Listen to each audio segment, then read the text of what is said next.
Mr.LBN, and we finna do a let's play of F-Zero GX Unleashed by AKC12. So let's go ahead and boot this shit right up. Alright, come on, skip that. I don't want to see that cutscene. Alright, yeah, we finna play through Grand Prix mode, all 5 cups, and the caveat is that we're gonna restrict ourselves to 50% settings, and we will only be using quick turning. And this is partially because when you get to a certain skill level in this game, and you have an understanding of your personal favorite machine, custom machine, or whatnot have you, it becomes relatively easy. It becomes, you know, Grand Prix mode is not very difficult once you get to a certain skill level. It just becomes a little too easy to win. So, this is like a little challenge gimmick. So, I'm gonna be honest with you, I've recorded this 2 times already. The first time, there was an issue with the AVI files it was the same thing that happened with my Tempest League video. You would be able to watch about 12 to 15 minutes of gameplay, and then everything after that just gets cut off, aside from the audio itself. So, what I had to do was get a different recording software and use a different encoder, something along those lines, and, you know, I tested it again yesterday, and the audio levels were incorrect. You could hear me, but you had to really focus on what the hell I was saying, because the background noise in the game, it was too muffled. The audio levels weren't correct. So enough of that bullshit, let's get started. As you can see here, I'm using the Twin Norita. This is, when I first played this game, I thought this was a Star Wars vehicle. That's what it reminded me of. And there's another character called the Black Bull.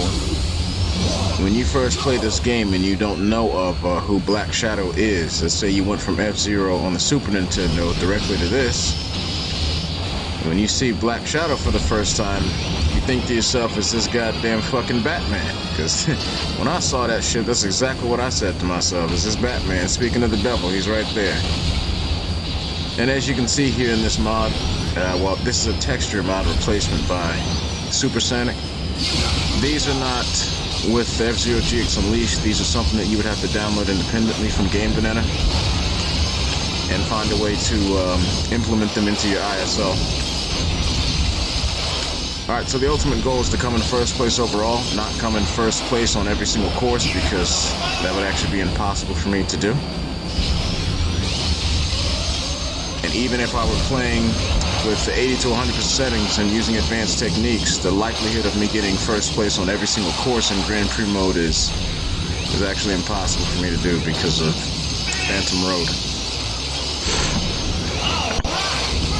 Phantom Road in this mod would be difficult to come in first place, and for some particular reason, Green Plant Intersection can be really difficult for some reason. And that actually goes for the standard, the original counterpart, the unmodded ISO. When you play on Green Plant Intersection, that's one of those Grand Prix tracks that you're gonna have a harder time coming in first place for some reason. The computer, they tend to do a really decent job there for some reason. I don't know why. This is one of your first so-called NASCAR NASCAR tracks in the game. There's, I believe there's 3 of them. I guess 4 if you include Trident Cosmo Terminal. That's not exactly a oval, I guess you could say, but it has that kind of structure. Okay, let's kind of focus here, because when you play on 50% settings, your machine's grip is, well, it can be very loose, to say the least. Okay, I didn't get that correctly. I wasn't going fast enough. Alright, let's go ahead and smoke them. Well, we're not going to smoke them, actually, because this is actually one of the hardest tracks for me to practice in Grand Prix. Not Grand Prix mode, but it's one of those tracks that I can't time attack at all, for some reason. I have a much easier time on Big Blue Ordeal than I would here. Alright, come on. Yeah, we're good. We're doing good. And as you can see here, I'm using the... Actually, we're not good. You see, fucking computer's just raining out the sky, giving me a buzzkill. But as I said, there's no way I'll be getting first overall on every single track.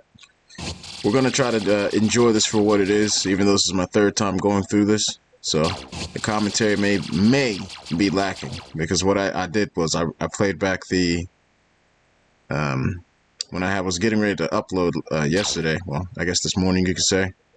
I was listening to my commentary, and it actually wasn't that bad.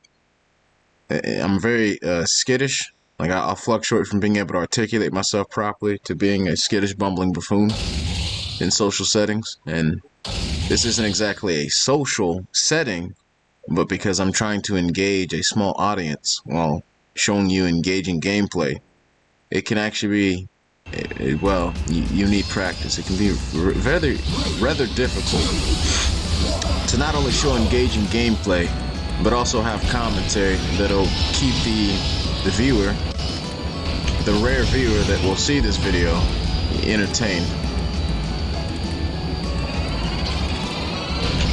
And one of the bosses of this stage is actually Red Gazelle. And well, speaking of Red Gazelle, you see him in the lead right now. And for some reason in the original, excuse me, I'm actually not high. I didn't smoke anything recently. I might just do that. But, you know, that cough is just, well, it's smoker's cough. Don't listen to any pothead tell you that, you know, weed smoke is just that different from, you know, tobacco smoke. All smoke that you inhale into your lungs is pretty bad for you. So, if you're a pot smoker, stop trying to rationalize a poor decision. And, well, lo and behold, what I said earlier was true. The boss of this stage, even in GX Unleashed, still is Mighty Gazelle. And I'm very behind here, but around this bend, I'll be catching up real soon. And right here, yeah, a little speedster. The problem is, with this guy, especially in GX Unleashed, he's rather fragile. And GX Unleashed actually makes it feel as though your body type matters more than in the original, because they have increased weight, they have increased speed. That body, you really start feeling like it matters. So you can really crunch someone into pieces just by ramming into them instead of attacking them.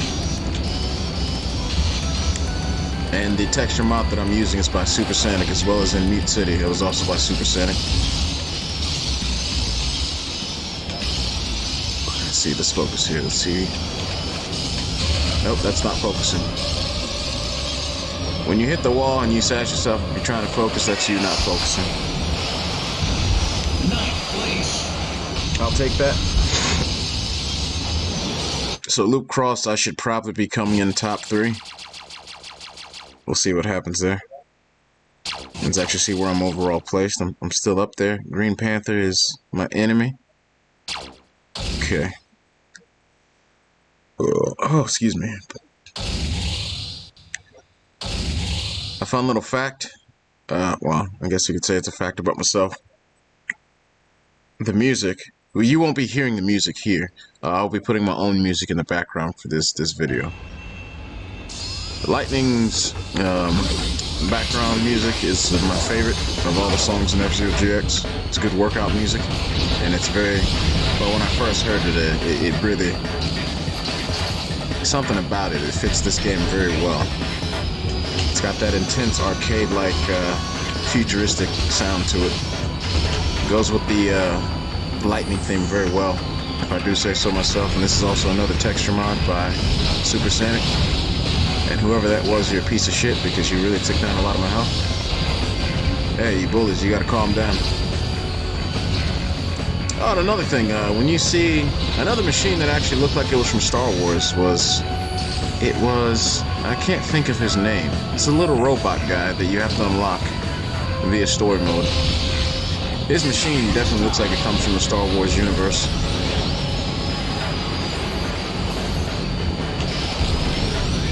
Yeah, I'm not doing too good here. I might actually die. Okay, we didn't die. Alright, that's good. That was a little too close. Alright, let's see how well we can do here. You can get a shift boost here, but I'm not going to go for that. Especially since I'm not going to bother using momentum throttling or any real advanced technique aside from quick turning. I'm surprised my rival's actually beating me here. Green Panther doesn't really... Well, I've never really paid attention to how well Green Panther does here. But he doesn't seem to be much of a threat. Not normally, at least. Alright, come on. There we go. That wasn't too bad.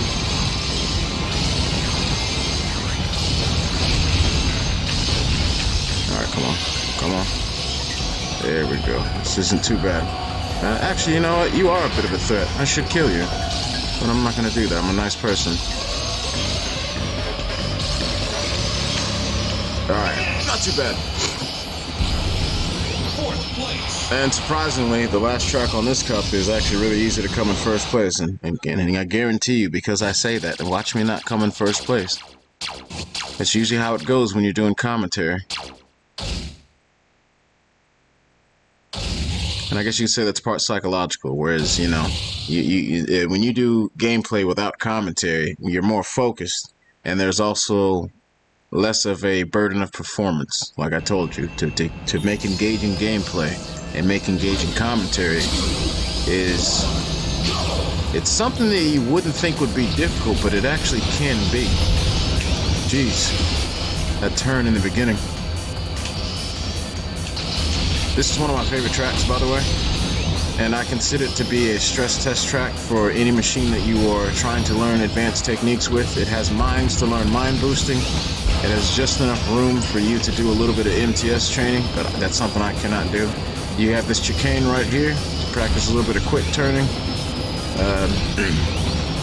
You have these, I wouldn't say 90-degree, I wouldn't really call it a turn, but it's the degree in which you go from a flat plane that is horizontal to a vertical plane in this fashion. You can practice momentum throttling, because if you see, you can be able to check if you're not as observant. If you look at the speedometer when you go in sections like this, it actually increases. So because it's going past a certain speed threshold, depending on the weight and the acceleration of your machine, you actually want to let go of A at a certain point and then press on the accelerator again, going on these kinds of bends. It allows you to maintain momentum.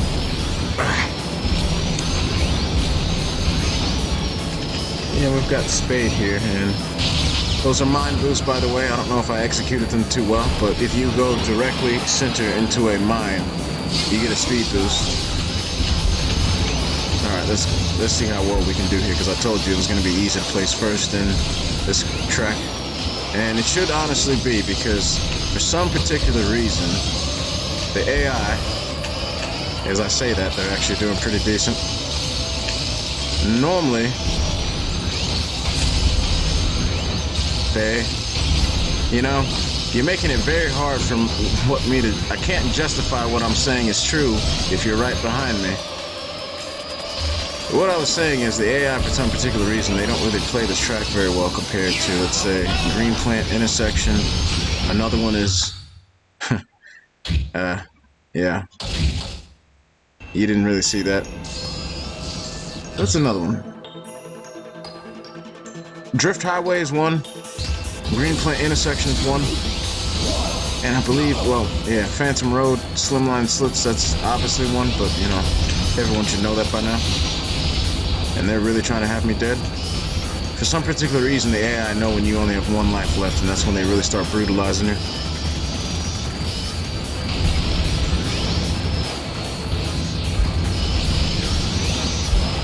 Alright. Let's just make sure a sewer mistake like that doesn't happen. It's actually hard for me to get really upset right now. I just woke up not too long ago.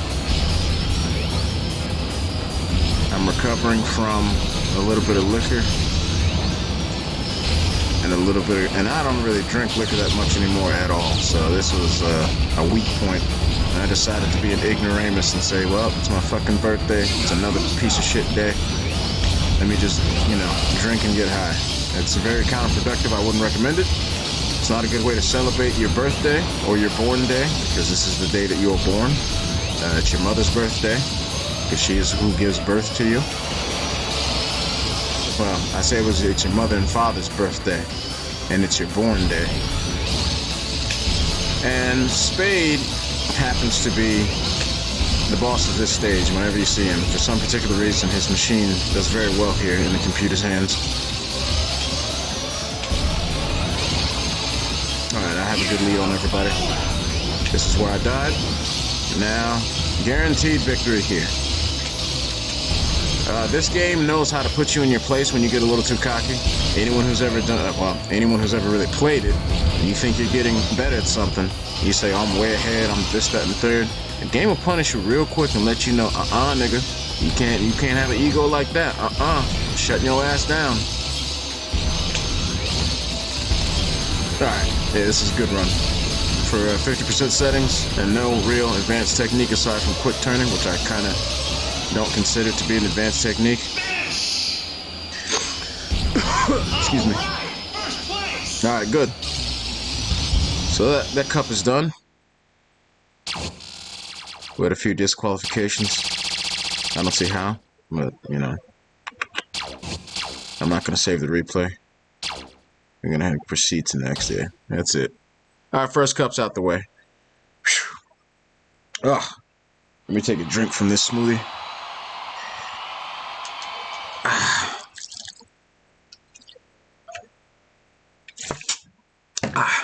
I'd actually recommend it. I'd have to figure out what exactly it's called. It's basically, it's like a powder, where it's powderized vegetables and fruit. Congratulations. And you know, you just put some warm hot water in there, and you take the powder. You take a it's got a little scooper that comes with you. Take out a certain amount, and you drink it. Part of the reason why you're gonna see the whole you got parts and you have you unlock the diamond cup is because I'm playing this with cheats. When I was transferring over some of my files to another hard drive on another computer, I forgot to take the memory cards out, and I used off an emulator, by the way. I actually own this game, believe it or not. What the hell was I gonna say? And what machine am I gonna use here? You know, this is for Gray Fox. I lost my train of thought. I was saying something earlier, but I forgot exactly what I was gonna say. It probably wasn't too important anyway. When I was new to this game, this is actually one of my favorite machines. And the backstory behind that for me is that I went from playing the Super Nintendo F-Zero directly to this one. I had no idea X even existed. Like, I literally had no idea that there was even a BS F-Zero 2. I didn't know about that. And I also didn't know about F-Zero X at all. I had no idea. I wouldn't even think to myself as a kid, even though I had a Nintendo 64, like, you know, I wonder if they made an F-Zero for the Nintendo 64. It was just from here, from the Super Nintendo right to this. So you can imagine the jump and the, well, let's be real. If anybody went from playing the Super Nintendo version to this, it probably blew your mind just how much more this had to offer than the original in terms of character design, sound design, the music, just everything about its personality, the graphics. F-Zero GX pushes the GameCube to its limit, and it is one of the, and this is biased because this is my favorite racing game, it's probably one of the best racing games ever released on the GameCube. It has to come within the top 5, and one of the best racing games overall ever released. It just didn't sell as well as it probably should have. And that could be due to Nintendo's advertising or the fact that this game it doesn't like to hold your hand past a certain point. It lets you know, this is what you gotta do. You can't figure it out at a certain point, fuck you. That's how this game really is. It gives you a big fuck you, and it lets you know real quick that you're not good enough. It punishes you real hard. And it's one of those games where usually when you get better at a game, the easier it becomes. This game, depending on what mode you're playing, Time Attack specifically, it has this interesting quirk where the better you get, the harder it actually becomes. I don't know what the hell happened there. That completely screwed me out of a top 6 placement. And it took away a large chunk of health. I don't know what that was. Yeah, this is not good actually. But this track is, this cup is actually easier. than the first one. Part of that reason is because it has Port Town Aero Dive and it has Port Town Long Pipe. Those tracks are very easy to come in first place. So those are guaranteed victories. And speaking of Port Town Aero Dive, we're coming up on Aero Dive right now. This is actually one of, it's a really fun time attack pack. Excuse me, it's a really fun time attack track for someone who's getting started in time attack. It's really good to learn MTS on this track, and if you're actually going for side attack dives, this is actually a really good track to practice that. And, well, it's aero dive, so it literally has a dive that's set up for that side attack dive. Okay. Part of the reason why it's easy to come in first place, and I will show you when we get to it, if I can actually keep myself from hitting the wall.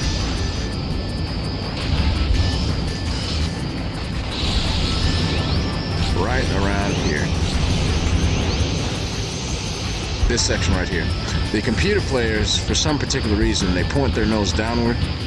And in this game, if you have your nose tilted downward as you land from a jump, you actually lose speed. So you need to land appropriately. But I also believe that that was present in F-Zero X and even the original F-Zero.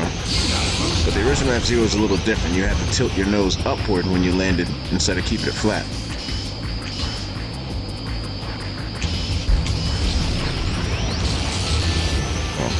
Sliding a little bit. Okay. Oh yeah, that's actually what I was gonna say in the first track. This vehicle right here was actually one of my favorites, and I actually momentum throttled there by accident.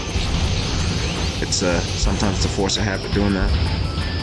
One thing I really liked about this machine, aside from the way it's built, and well, one, it has a pilot that's basically the skull. He's an undead individual that uses black magic to keep himself animated.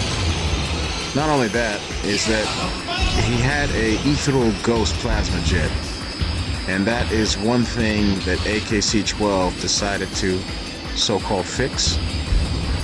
And that's one of the things that I really liked about this machine, was that he had that ghost. Because when you're new, he's the only machine that has it. And he's the skull guy. So if you're young as a kid, you get a little curious to be like, well, why does he of all machines do that? And also believe he doesn't actually have a... If you look in his cockpit, he is controlling his machine with black magic, or dark magic, well, I forget exactly what it is. He actually doesn't have I wouldn't say a steering wheel, because it's actually not a wheel. It's obviously a steering device. I don't know what the proper term for that would be. But you can clearly see, if you look very closely in his chassis, he actually is just using his hands to control his machine.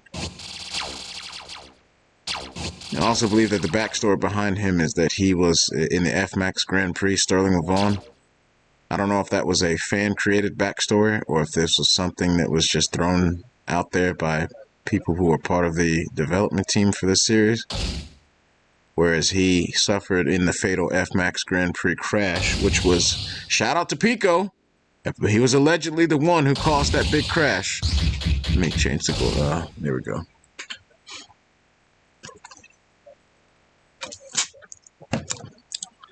And if you think about it in a sick, twisted manner, Pico is probably that crash that shut down the F-Max Grand Prix.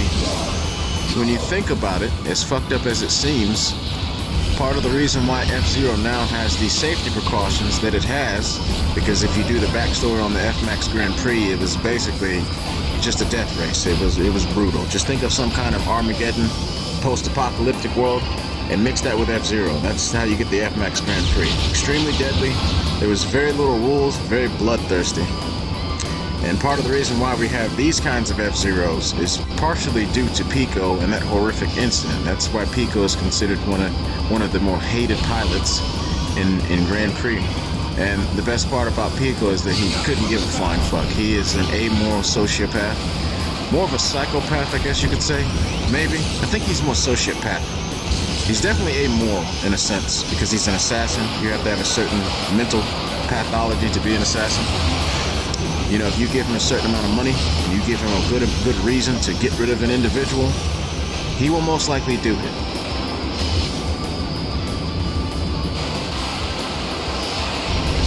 Okay. Let's see how well I can place here. Come on, let's put in the work. Nah, I'm about to die here. I thought I had enough health, but I don't. I think I hit somebody. There we go. That's enough energy. Definitely not going to come in first place, but I'm going to try to come in the top 6. Unless shit like that happens. Let's try that again. I'm going to do my best to not have a retry. Excuse me, a start over, a game over, but there's no guarantees. I might actually die on this track because you go upside down. The physics can be a little wonky. You can tap in like that. You see that? As I was saying, you can tap into someone at a certain angle and you can just lift right off. It's really annoying. I mean, sometimes you can't tell, but we're upside down. There we go. It's a decent mind boost. Speak of the devil, Pico's in 3rd place.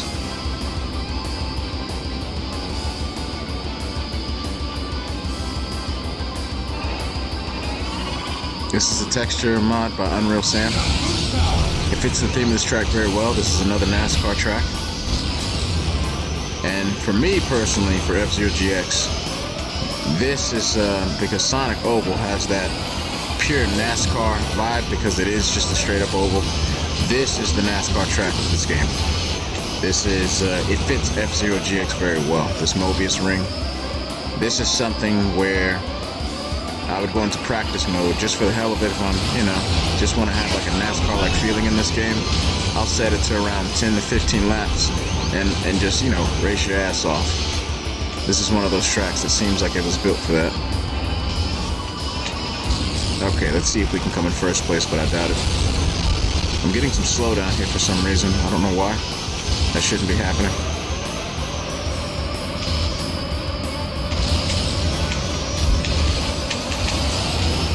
Nah, couldn't do it. It's alright. Yeah, at least I didn't die.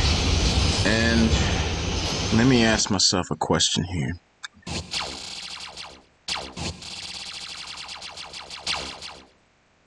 Alright, 2nd place. I have no idea how the Golden Fox is in 1st. Yeah, alright, wet long pipe. That's what she ordered.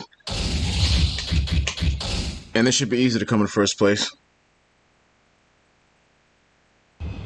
And it's also one of the least hazardous. It's like it's very unlikely that you're gonna die on this track. It's relatively safe. Aside from here, as a kid, I just got curious. What would happen if I go up on top of there? Well, you die. If you try to jump outside of that and glue yourself to the outside of the pipe, you just fall off. There's no gravity. There's no magnetism that will keep you on top of the outside of this pipe. Jeez, almost hit that. Pipe tracks are usually not the most exciting tracks for the community. I can understand why. And I actually think that in F-Zero X, pipe courses have more potential due to the physics. For example, in the expansion kit, there's a track. It's called High Dive in Devil's Forest. You go inside a pipe, and I shouldn't have boosted there. I don't know why I boosted there. I'll take it. It don't really matter. Like I said, you see how far ahead I am of the competition. It shouldn't be hard to come in 1st place, even without advanced techniques. Whoa! Watch yourself there. Whew. Okay. There we go. Not too bad.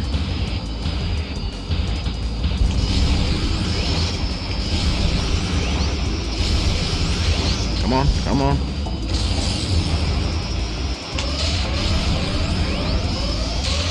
Uh-oh, be careful. Yep, that's... When I was young, I'll admit, that section did kill me quite a few times, because I wouldn't... The coming out the pipe was disorienting at first. I didn't know how to execute that. Yeah, but you see how far ahead I am, and I'm not using any form of momentum throttling at all. But this is also a good machine that can take advantage of zippers very well, due to... It has an increased boost duration.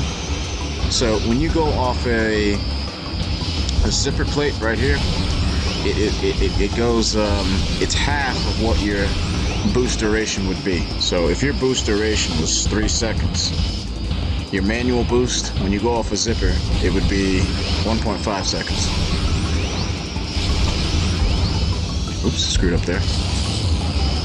As you can see, I'm not even doing good on lap 3, and I'm still very far ahead. There we go. Okay. Alright, so this next track is... oh, man. Let's just face it. When you first played... If you went in the Grand Prix mode and that was the first thing you did, this is where the game started to kill you. This particular track that's coming up right here. It was...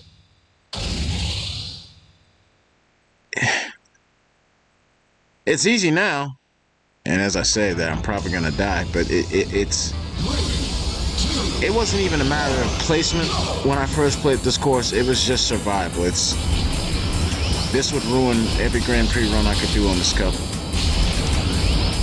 So, and F-Zero, it has this desire, as you progress, the tracks want to start killing you as you get better at this game. That's usually how it goes. Like I said, F-Zero has this peculiar thing, whereas the better you get, the harder it gets. Not in Grand Prix mode, but just in time attack. The skill ceiling in this game is brilliant. The way Nintendo, Sega, when it comes to F-Zero series overall, even the 2D versions, you guys have outdone yourself with this game series. It's a damn shame that it doesn't sell well. That is very dangerous. Even in casual play, don't do that unless you really know what you're doing. You have a vehicle that has decent air control. And I believe in this mod, every single machine has really good air control compared to its original counterparts. So that's one thing I've noticed. This machine actually has very good air control. The likelihood of me coming in first place is low, but let's see if I can make some magic happen right here.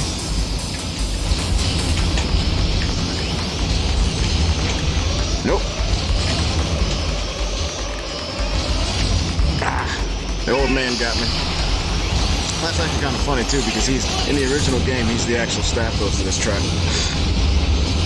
All right, so we don't have to restart. That's a pretty good sign. And let's see, we got first place overall. Yes, we did. That's not too bad. I'll take that. Look at the clock here. All right, I got time for one more Grand Prix until I got to watch a podcast. And then, but you won't be able to tell that I'm gonna go watch the podcast, because I'm just gonna pause the recording, watch the podcast, and then come back and finish this recording right here. I probably already said this, but there's no actual background music. I'm using a muted ISO, so I will be adding in the music of my choice in it's called Video Pad Editor. It's a software that allows you to edit video clips. I'm using OBS as a recording software.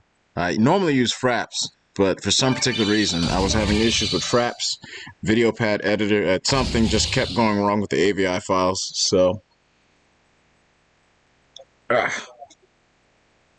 that's another thing I actually want to discuss in this Let's Play as well. People always mention when it comes to if a new F-Zero is put on the table, many people always want to use F-Zero GX as a base engine, or as at the very least a template for another F-Zero. Many people say, why don't you just give us a multiplayer HD remaster of F-Zero GX?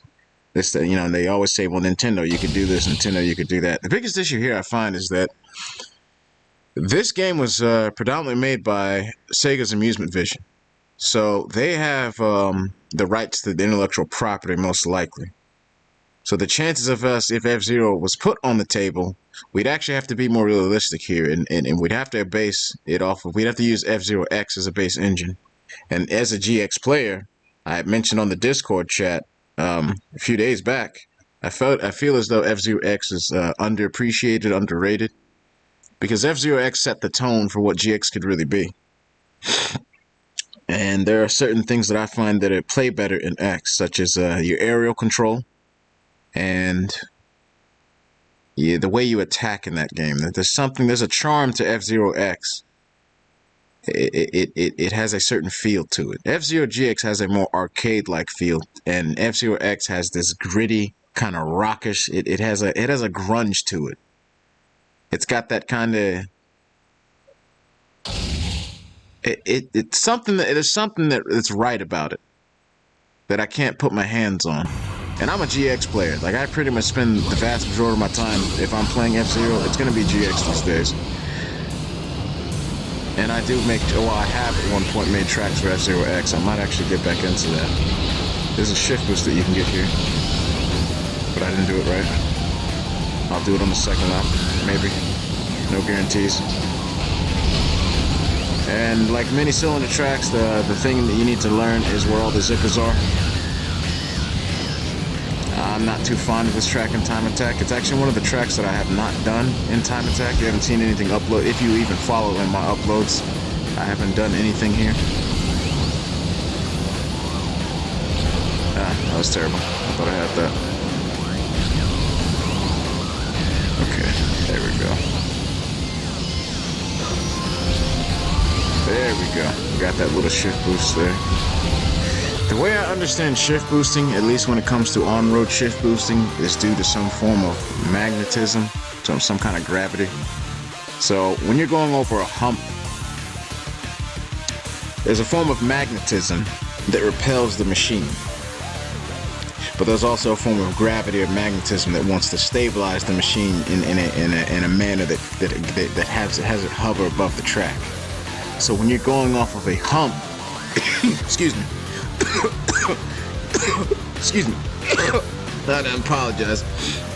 Your machine wants to stay gripped to the track, but it also wants to release itself from the track. So you have some magnetism holding it down, and then you have some magnetism or a lack of magnetism repelling it when you go off that hump. So if you're going at the right speed, at the right angle, the physics just gets a little wonky. So it wants to hold you and release you at the same time, and it propels you forward. That's the only way I can understand on-road shift boosting. Off-road shift boosting, I have no idea. And to me, it actually seems as though shift boosting is intentional. Maybe not to the degree that players use it today, but I'm pretty sure it just... Yeah, see, there we go. If I executed that a little bit better, you would have seen a good shift boost. Alright. Let's get back to racing here. I might actually make another pause on another track and actually talk about a potential future F-Zero, because I do have a write-up that I did around 3 years ago. It was, I guess you can call it a thesis. It was a write-up, and it was very well organized, where I had bullet points, and I tried to structure it, paragraph by paragraph, put the comma, period, bold in certain sections and whatnot. It looked, I tried to make it as professional as I possibly could.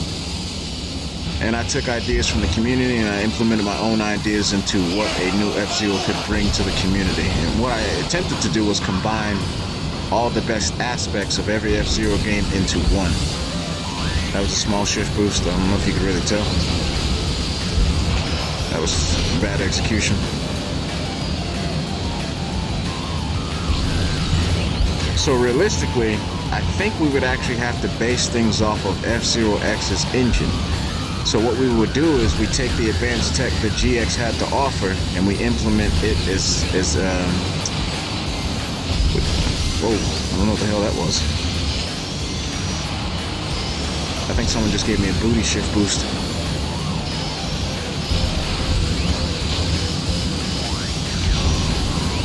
I might actually come in first place. That's surprising.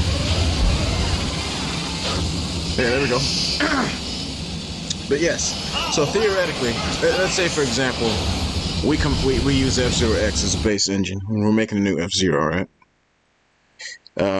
Let's say if you want to include shift boosting in there, F-Zero X has more floaty physics, where it actually feels when you're airborne, there's more float, whereas in F-Zero GX, your machine kind of wants to, you can float in GX, but something about X, there's more elegance when it comes to air control. You can be more acrobatic. So I'm thinking, let's say you're using F-Zero X's floaty physics, and you want to implement something such as shift boosting, intentionally, not as in some kind of physics quirk or something like that you just came across. What you would do is, and this is theoretical because I'm not someone who could program or code anything, but it's clear to me that there's a code that the game engine reads that determines whether the machine is on road or off road. There's a grounded physics, and then there's your airborne physics. So how you would code in shift boosting is that within a small amount of frames, when your vehicle leaves the track, it's going to activate a certain code that tells the game engine that your machine is now airborne. So what you do is you leave the track, it activates those code that tells the engine, okay, machine is off-road, activate airborne, the airborne code. Now your machine goes back on the track within less than a second, you know. So you leave the track, a code activates, you go back on the track, the code activates again. So if the code activates within a short time frame, about less than a second, a few frames, your machine will get a speed boost depending on the weight and the acceleration. That's the way I would, if you were to try to implement that mechanic, that's the way you would do it. And the smaller amount of the frames of being off the track and then coming back on the track, the better the speed boost. And the part of the reason why I think shift boosting was intentional, one is this track in particular, the way it is designed, it's real. Come on, let's be realistic about it. It's a little too, what's the word I'm looking for? It's a little too coincidental that this section right here has the perfect setup for a chain of shift boosting. That all machine, well, I wouldn't say every single machine, but the vast majority of machines have the ability to execute in some way, shape, or form. It's almost a little too set up to have you shift boosting a certain way. When you look at a high level run of this course, I'm surprised I actually executed that well. Oh yeah, this turn right here. You see that? Well, I didn't mean to actually do that. I was trying to show you. That's actually the best that I could do here. This is perfect for the Let's Play. But that turn right there, everyone kind of knows those trees. Those trees are the trees that say fuck you. This is the turn that says screw you. The trees are there to say fuck you. They embrace you with open arms. They give you a hug of explosion. And they dismantle you into little fiery chunks. So... we all had issues with that turn, at least, a few times. And no, that was actually not done intentional, believe it or not. I actually wanted to pause the game and get real close to show you exactly what I was talking to you about, and I got a little too close. So, let's make sure I don't do anything stupid, because I have 2 more courses to do after this. And I believe Casino Palace has the ability to kill me really easy. Let's see, we have Half Pipe. We have Casino Palace, then we have Half Pipe, and then we have Big Blue Ordeal. So, wish me luck, to say the least. I would go out and kill people, but I'd rather just race here.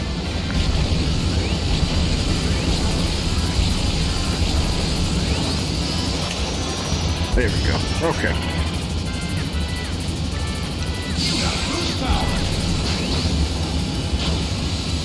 Let's see if I can get some shift boost in this tunnel.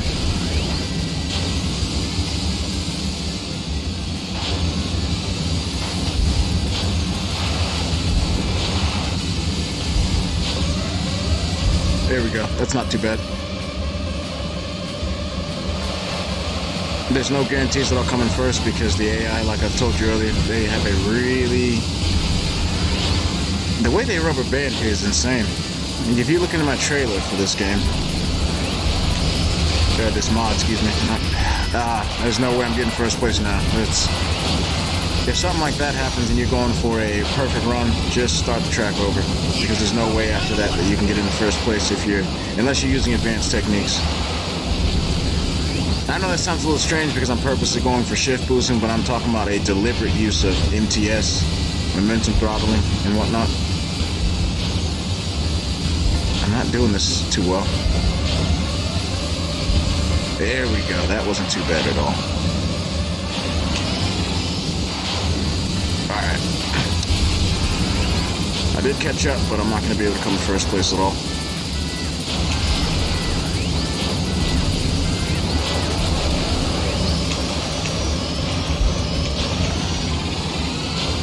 Alright, not too bad.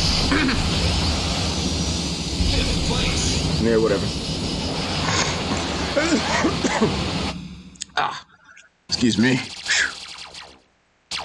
Yeah, I got smoker's lung. And I only smoke weed. You know, I don't smoke nothing else. But don't listen to any pothead telling you, weed smoke is, any kind of smoke in your lungs. Your lung is not a chimney. Your lungs aren't made for smoke. And I don't even think it's even a good idea to use a vaporizer. You don't know what the fuck's in that shit. Well, I see a lot of cats out there using these vaporizers and whatnot, all them chemicals and whatnot. Oh, my THC is pressed into this chemical oil concoction. You have no idea what the fuck they're putting in there. It's the same thing with some of the weed now. They're making weed legal on a mass level. They're mass producing it. You ain't got no idea what's in some of this shit. Weed is more addicting now than ever. And that's another thing I want to talk to about. When it comes to the strains and whatnot, what seems to be happening is that people are starting to cultivate and hybridize the cannabis plant to a point where you are bastardizing the plant. And this seems to happen with people, I guess you could say, who like to modify nature a lot. Nature doesn't seem to mind when you modulate it up to a point, but it seems that we are out of tune with nature. Nature has a tolerance point, and we tend to break that tolerance point. We will, for example, marijuana. You always hear about, oh, this strain has all this THC. It's gonna get you this high, that, and the third. You're unbalancing the cannabinoids within the plant itself, because you're attempting to hybridize and cultivate it and front load an extreme amount of THC into a plant that has numerous cannabinoids that are in relationship to one another. So when you do something like that to something in nature, gradually over time, you hybridize it so much, you genetically modify it, and it becomes incompatible with its original self, or it has a harder time fitting into its natural ecosystem. You've bastardized nature so much it can hardly recognize itself properly. It attempts to readapt. You know what I mean? And that's the thing about humanity, is that the more we seem to become more technological and so-called advanced on a societal level, we seem to forget the spiritual aspect of living in congruence with nature. Whereas every time there's some metropolitan area or some kind of sophisticated societal system in this day and age, it completely neglects the ecosystem at large. You don't see too many insects running around as much as they should. You don't see as many birds flying around. People really need to start paying attention to their surroundings. If you're in an environment that nature can prosper and you're not seeing as much nature as you should, for example, I'm in the northeast of the United States. When summertime rolls around, I should be seeing a lot more insects and a lot more tiny critters running around. There are just not enough at all. When that starts to happen to your environment, you really need to question what's going on, because the ecosystem that it's contaminated. And that has a cascading effect long term. And, the thing about nature is that, as humans, we seem to have this ego. We conveniently forget that nature has been here much longer than we have, and nature does not actually need us to prosper. If you get rid of every human right now, nature's probably gonna, and all the things that humans have built up that have been incompatible with nature is going to be able to breathe and prosper better if our infrastructure on a global level, depending on where you're at, more specifically, just disappears. Let's be real about it. And if you destroy the environment around you, no matter how much you create a sophisticated system that can sustain yourself, you eventually die off. And when your environment around you dies, given enough time, you eventually die.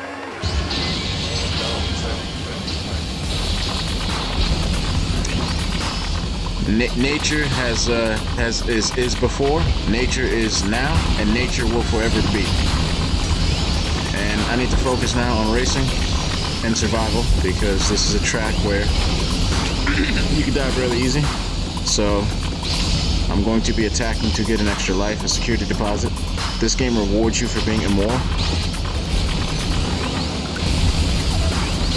Oh, almost close. Alright.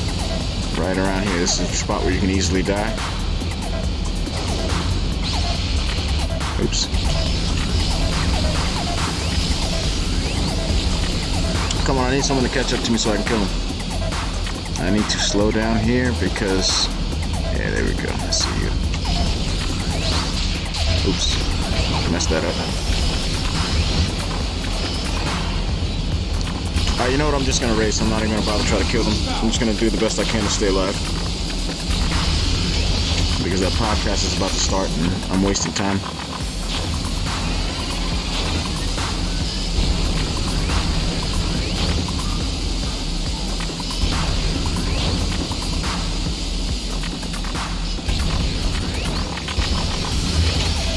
There we go.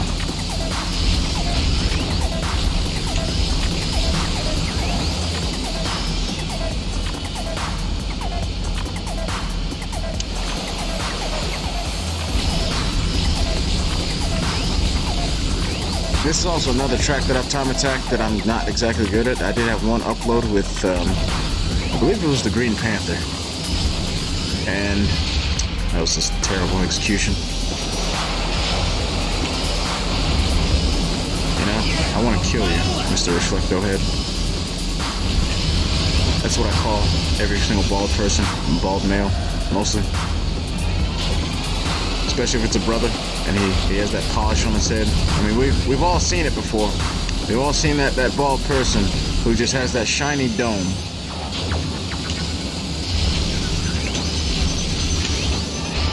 Oh, almost went without hitting the wall. Okay. Ooh. Oh, that could have killed me, actually, believe it or not. Sometimes with this track, it's a little disorienting because the way the background is set up, sometimes you can't tell if you're right side up or upside down. Alright, that was good. First place, we got it. Okay. So what I'm actually going to do with this next track is, because it's half pipe, well, half pipe killed me a lot when I was a kid.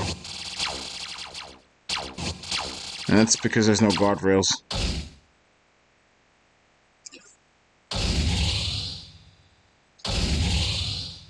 I actually like the pipe mechanics, physics of F-Zero X more than I like the pipe mechanics here.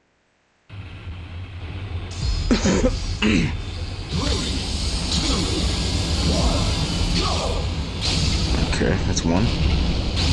Whoa, that would have been death real quick. Oh, Pico, that's you. I'm gonna leave you alone. You're my buddy.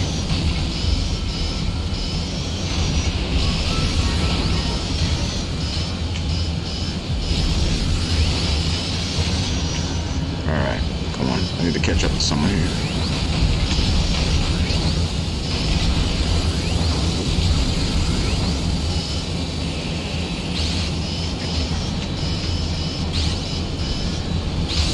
There we go.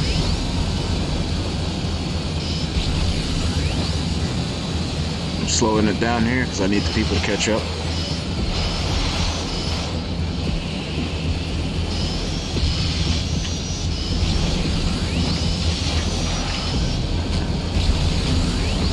Okay, let's see. Who can I kill today?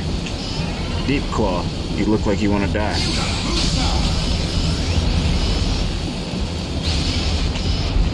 Alright, 3 kills is not bad. I just need 2 more. Yeah, this game rewards you with life if you murder. That's very vampiric. That was very risky. Shouldn't have done that, but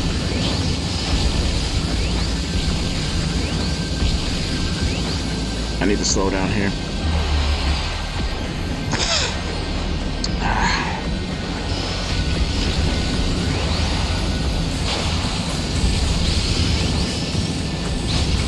Oh, almost had you. Okay. I know this is a little boring and I should just be racing, but I want to make sure that that I do not lose. Right, come on. That's not good. Come on, come on, come on.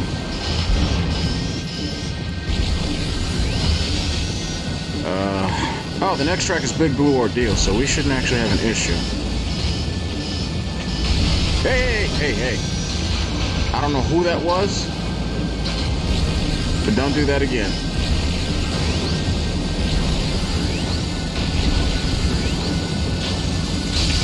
Alright, let's just need one more.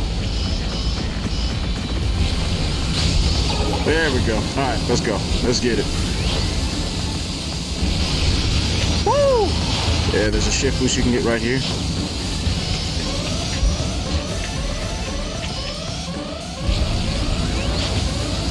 And those lasers only really become a problem in time attack. Third place. Okay. So far, I'm liking where we're headed. There's been no deaths so far because on both the recordings that I've done, the first recording that I actually did, I'm actually glad I didn't upload it because, well, I couldn't have really uploaded because you couldn't really see anything past, I think it was 15 minutes in. I have a temper problem. I have emotional maturity issues. And it's kind of funny because my nickname is Mr.LBN. It stands for Mr. Laid Back Nigga. But there's certain instances where I'm anything but laid back. There's certain things that, for example, if you speak to me a certain way, you say things to me a certain way, and there's certain environments I'm in, I go from being very laid back, to becoming extremely unpleasant. And this emotional immaturity and impulsiveness has led to me completely pissing away my 20s and doing dumb shit to the point where I've been put on probation and almost put in jail. So I'm gonna let you know right now, if you have this young and dumb impulsive behavior as a guy, it's really not worth it. It really isn't. It could be due to your upbringing as well. The reason why you may be impulsive, have some kind of emotional issues, especially in your mid to late 20s, if you haven't resolved that. That is a little questionable. I guess you could say, at least in this society, that you're expected as a guy to have your shit completely together by your late 20s, early 30s, and I'm anything but that. I'm the kind of individual who could tell you what mistakes not to make, and that is a mistake that you do not make. I wasn't going fast enough for that jump. Let's not do that again. I was being a little cocky. So let's just race normally. I don't know how you didn't die there.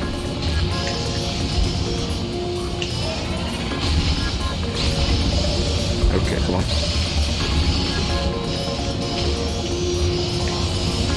This is actually one of my favorite courses that I barely play in time attack.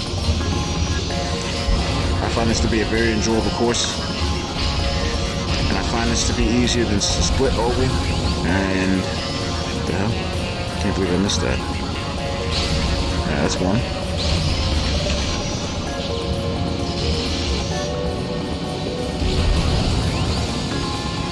Come on, let me catch up to you because I want to kill you.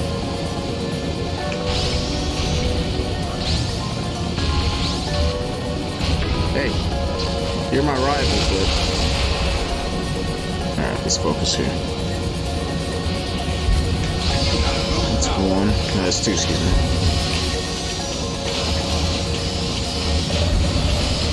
Alright, come on.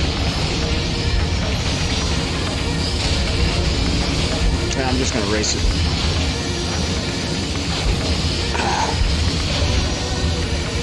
Okay. Good, good, good. Not too bad. Alright. Whew. I think I can come in first place. Now, what happened in one recording, I was on my last lap, and I got a little too cocky, and I decided to go for a suicide exit here, and, well, you can guess what happened. And luckily enough, it wasn't my last life, but still, you can guess what actually happened. I really want to go for the shortcut to showcase it in this Let's Play, but I'm not going to do it. Because knowing my luck, I'll just die. And since I'm doing pretty good here, and as I say that, my rival decides to be a prick and a pest, you can see that that was shift boosting gone mad. There we go. Alright, yeah. we way ahead of him here, so this is good. After this, I'm going to pause the recording and go watch my podcast, and I'll come back and finish this up.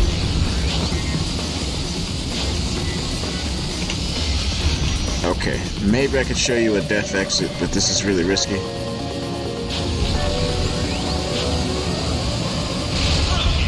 That wasn't really good, but I always take the right-hand side. Most people, it seems, they tend to use the left-hand side. Now, the difference between the right and the left-hand side there is that the right-hand side is more prone to just shoot you straight forward in that direction, whereas the left-hand side, it basically pinball and slingshots you off and propels you towards the exit. And in my experience, the right-hand side is more consistent, but slower. Alright, we'll take it. Okay, yep, it's about 10 minutes past starting time, so let me go ahead and... Come on. Let me get through this.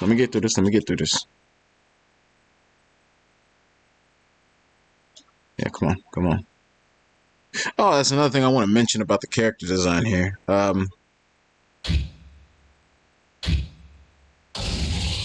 We hear you're an excellent dancer. Aside from, well, his... Poetry in motion, baby. Yeah, that... Watch these Aside from that, moves. well... Thank you for the you know, I was interview. going to say it's a good stereotype, but... Put it this way. That's it, everyone. His aesthetic, next Grand Prix. he clearly has that African phenotype. He has the royal color purple.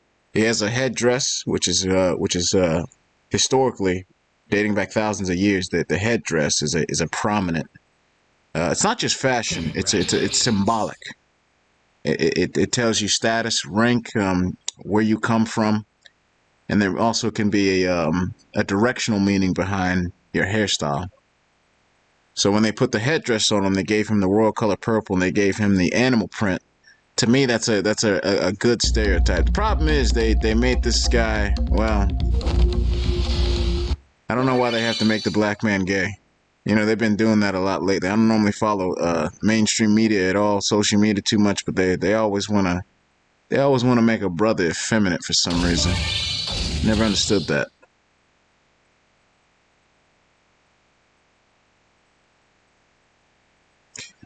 For example, Michael Chain is your... It was funny at first when it came out, especially for if you're African American, Black American, whatever.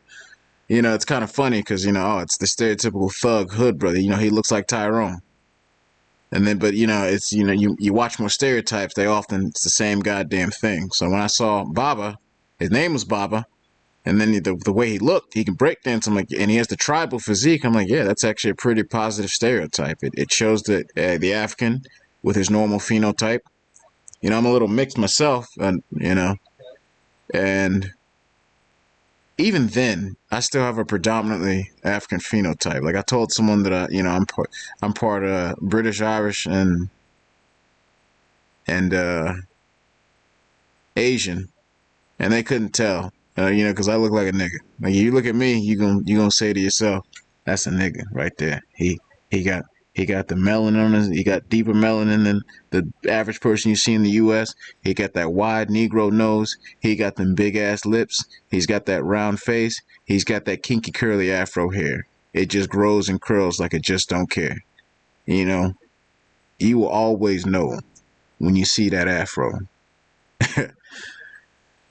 All right, so I appreciate it. I'm gonna pause it right here, and we'll get back to it in a little bit. It was good, YouTube. We back. It's Mr.LBN.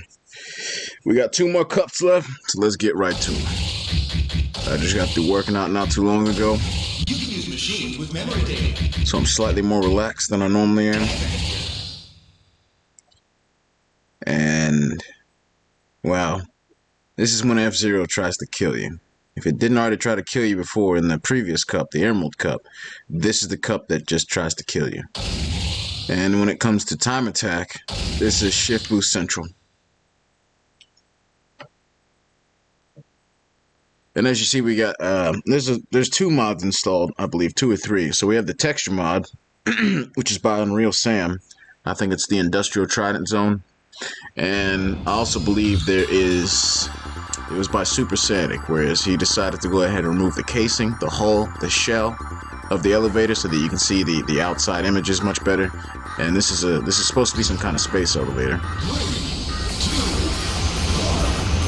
Alright, let's do it. I like the design of, what is that machine called? The Pink Spider. In this mod, the rainbow colors for the jets is really interesting. I'm actually really surprised that the original developers didn't decide to make the plasma jets as vibrant as what we got here.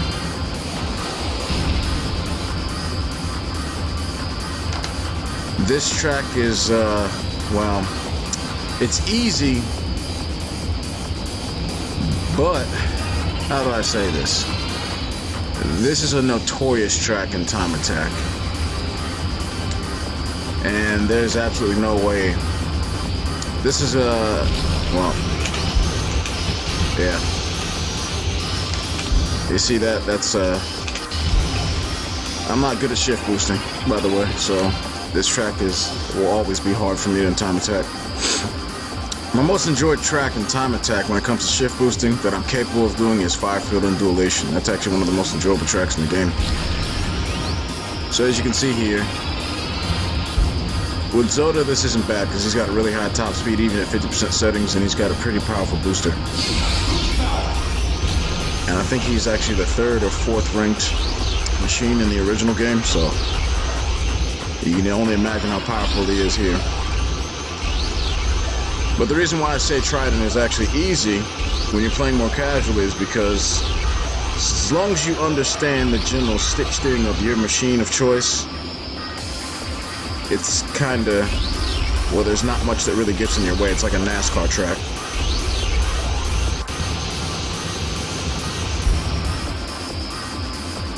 So like I said, I think I said about maybe 30, 45 minutes earlier that the tracks that I consider to be NASCAR tracks is obviously Sonic Oval's one. Oh, let me boost. I'm trying to talk, but I need to be playing. Yeah, I shouldn't even be in 2nd place. But, yeah. Split Oval, Sonic Oval is another one. Trident is another one. And Mobius Ring is another one. But I consider Mobius Ring to be the de facto NASCAR track.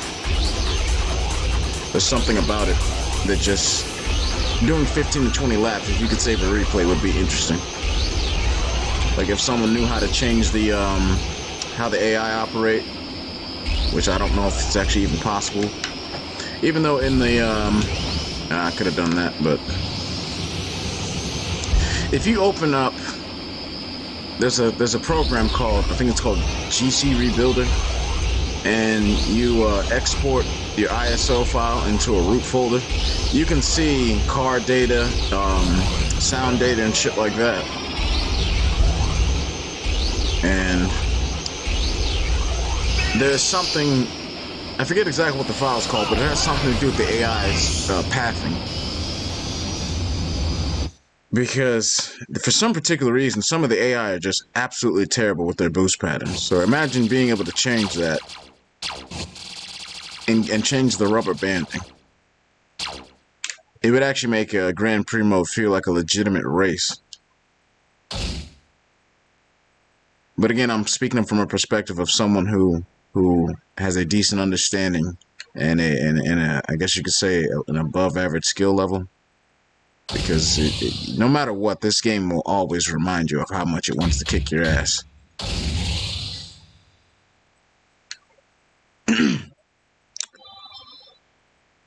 Lateral shift, and what was I gonna say? Yeah, the staff ghost in the original game actually uses shift boosting here. So, and I forget exactly what the commentary that I had earlier, and by earlier I mean yesterday, because I did not actually finish recording the other day. And I lost my train of thought. I'm not high or anything like that. I just lose my train of thought when I'm trying to do something like this. I'm doing terrible with the shift boosting. This should be easy, especially since I'm not. There we go. Yeah, this is not too good. There we go. This is another track that I cannot do in time attack.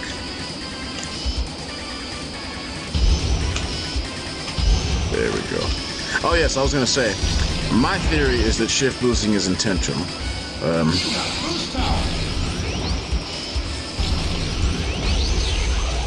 There's something very specific about the mechanic that just seems like they were attempting to code something like that into the game. I wouldn't put it past the Japanese to be putting something like this in a game like this. Because not only does the staff ghost use it here,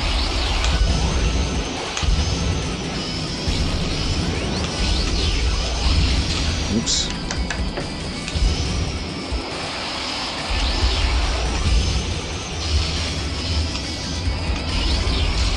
Yeah, I'm trying to focus on racing. I don't really want to lose a life. Okay.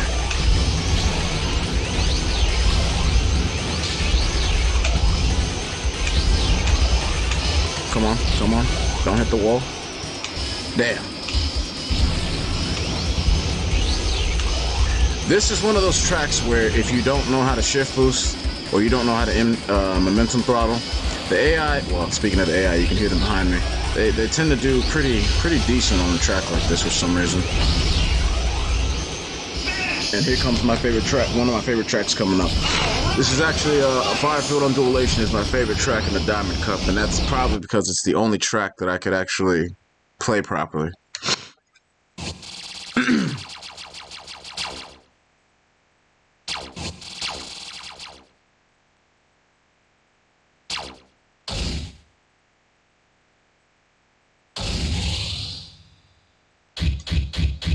Okay. The commentary is going to be a little bit, a little dead because I really don't know what to talk about at this point. I'm actually enjoying the feeling of me. Put it this way, I lift weights. I'm not part of any competition or anything. It's more casual, but there's a feeling. Well, you should know, that's common sense. Like when you eat healthy, when you get sunlight, shit like that, there's something that calms me down temporarily when I go work out. Now, the biggest problem with me working out is that calmness is only temporary. Once I relax, take a break, maybe take a nap, I'm back to being a bitter, on-edge bastard who looks like he just... Well, if you see me, you would probably ask me, well, why do you consider yourself... You could call yourself Mr.LBN, which stands for Mr. Laid Back Nigga. You don't seem like you're laid back at all. You seem like you're tense, on edge, and you're ready to blow a top load. And when I thought about that, because I've had people tell me, like, you seem moody, you seem like you're gonna kill somebody, you seem like this, that, and the third. So when I thought about my name, I thought to myself, well, instead of being just Mr. Laid Back Nigga, it could be Lazy, Bitter, Negro, something like that, because I'm lazy and I'm bitter. There's obviously a reason why I have that frumpy kind of face on, that I call it the RNF. You know, they say the resting bitch face, but I call it the RNF, the resting Negro face. I kind of have that. And I have that when you watch cartoons, when someone gets angry, they have that V with their eyebrows and their forehead. That's how I look on average. So I don't really look like I'm an approachable individual, and I don't look like I'm a laid-back individual. I'm a walking, talking contradiction sometimes, but who isn't? And I shouldn't be doing this, but... You know, sometimes you gotta be ignorant when you're doing a Let's Play. Okay. There we go. Fun fact, Soda is one of the machines in the base game that he can space fly. There we go. Not too bad. Drop off the left-hand side. And the reason why you do that is because if you go off the normal intended path that the AI take, there's some kind of gravity quirk where you descend much... I don't know what that was. You descend much slower. Okay, let's get it done.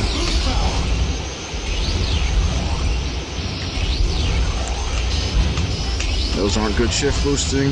Come on. There we go. Yeah, this track is actually really easy to place first. But, you know, it's also really easy to die. Okay. Let's try that again. That was actually... That was very embarrassing. I didn't expect myself to die like that. And I really shouldn't be doing these shift boosts.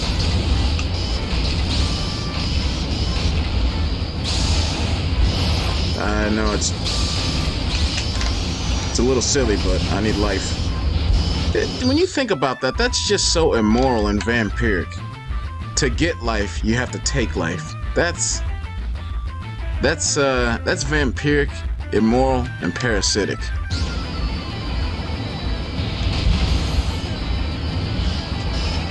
I wouldn't be surprised if the motherfuckers that run this planet operate like that, though.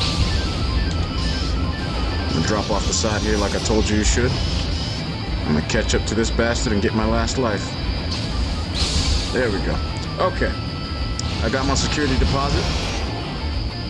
And now let's try that shift boosting again and let's just not die here. Because of Zoda's steering, he's got a bit of stiff steering. He's got pretty good weight. Shift boosting with, especially when you have no dead zone like me, shift boosting with death anchors actually, well, it just feels correct.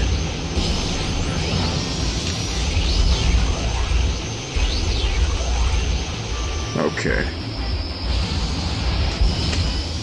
No, don't be doing that again. You're getting drunk, boy. Okay.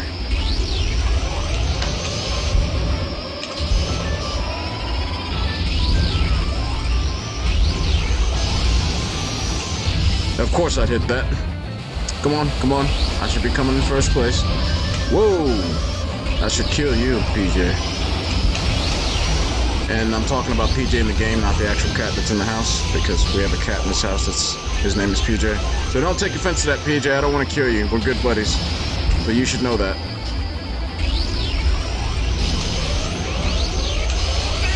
Alright.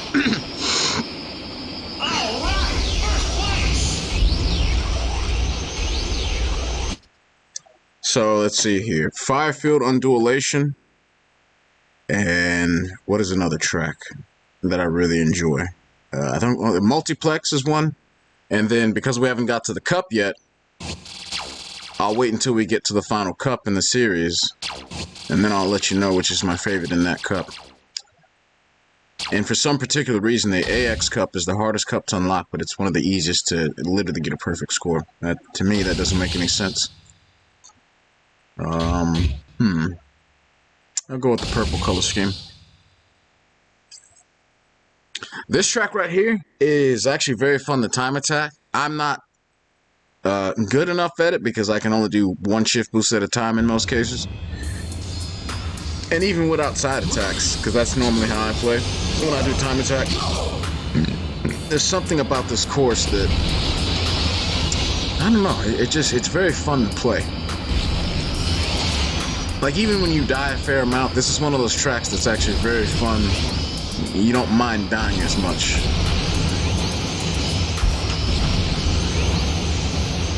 Okay.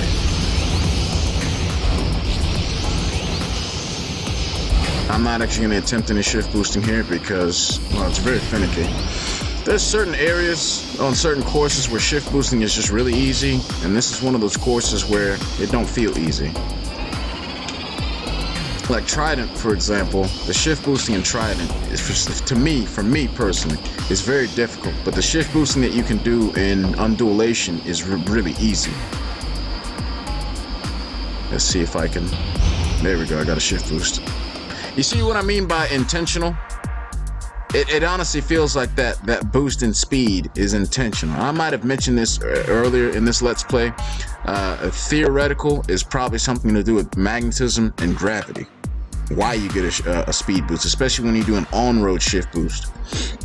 So you see we went over a hump and we were on a decline. I think that has something to do with the magnetism and the gravity. And I probably mentioned this before, but the magnetism works in, and this is just, I guess this is in my mind, the way I understand it, or magnetism and gravity. Your machine wants to hover above the track by about maybe a foot or two, something along those lines. But it also it also wants to allow you to release once you get to a certain speed and you're at a certain angle. So you hit this nice fine sweet point where the track wants to allow you to go airborne, but also want to hold you down, and that just gives you a boost in speed. Oh. Okay. Yeah, this track is... I don't know why they gave this track a 4-star. This is actually the easiest track to come in first place. Because, like Port Town Aerodive, the AI, when they do large drops, they don't actually pull up. So that gives them a big speed loss when they come off of ramps. And then when you understand momentum throttling, this track is, well, it's extremely, extremely easy to come in first place. That was almost death. Yeah, I shouldn't be hitting the walls here. But as you can see here, my boost pattern's not the most optimal. And I'm still very far ahead.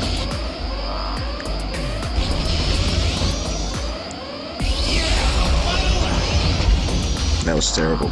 Well, I'm not very far ahead. You should be at least 5 seconds ahead of your opponents if you're just playing casually, once you get an understanding of how things work in this game. Especially with a machine like this, you will normally never see the AI come up this high.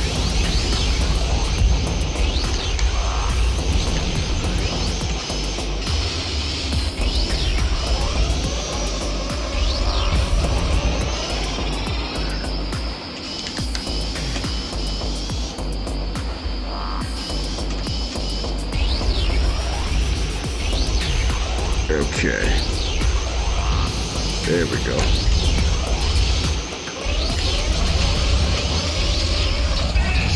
Oh, the fun little fact, when I was doing the second recording of this Let's Play, you know what actually happened here? I had 0 lives on this track, and I was coming in first place on the 3rd lap.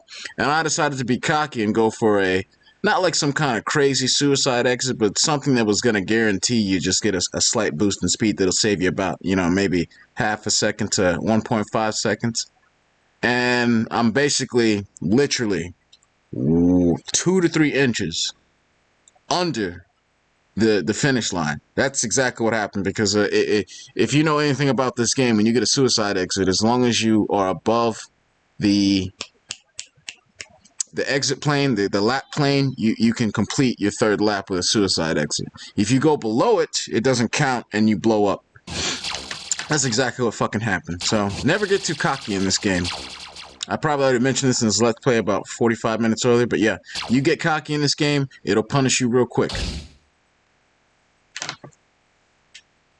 Oh, by the way, when you look at Slimline Sits, that's a typo. This track is actually entitled Phantom Road, Fuck You. Because that's exactly what this track does to you. When you play it, even if you are good at stick steering, this game will remind you why I've never been able to come in first place with any machine. The best place I've ever placed was with the Wild Goose, which doesn't even make any sense because that is one of the worst machines to use here because of the way it turns and handles. We're going to use a random color for this one. Okay, so I'm going to do the best I can, well, to not hit the wall. So we're going to play a little drinking game. Don't play the drinking game because we'll all be in the hospital for alcohol poisoning. But every time I hit a wall, you're gonna drink 1/4 of a shot. Because if we just say you gotta take a shot every time you hit a wall, you won't even make it to the hospital, you'll just be dead. And for this track, I'm actually gonna change the camera. Because I'm gonna do the best I can to avoid the wall. That didn't count. Don't count that. Alright, let's start now.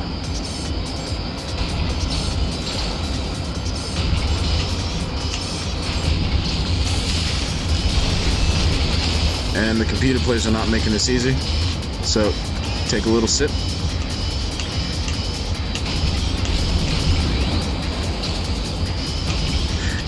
And add insult to injury, you know. I hope some of you team members of the Amusement Vision, I understand that you speak a different language completely, you come from a completely different geographical location. But hopefully you understand English. Okay, I get it. This is the grandiose track. This is supposed to be the Rainbow Road of this game. But what the fuck is the point of putting these little slits in the track that completely throw off your stick steering? Now that's brilliant, but that's a little devious and wicked at the same time. Why would you do that?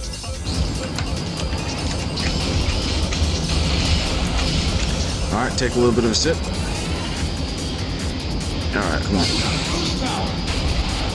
Personally, I save my boost here for a casual run until I get around right here. There we go. That wasn't too bad. Try not to hit the wall too much, but get the fuck out my way, you piece of shit.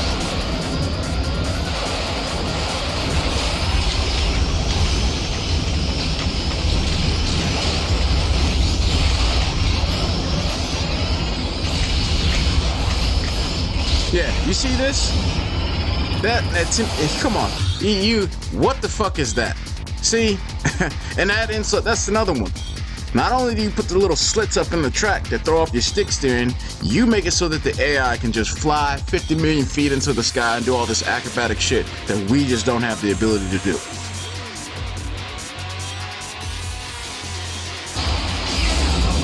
Look at this. I'm not even doing that bad. Not doing good, but I'm not even doing that bad. That was a bad drop.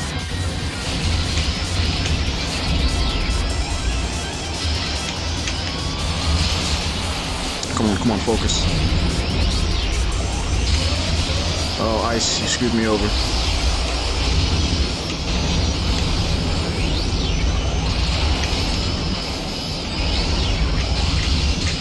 Oh, come on. Oh, that's... Well, at least I didn't get 20th place. 17th place. Yeah, I've never been able to come in first place on this track, and this is another track that I'm not going to enjoy doing in Time Attack, so...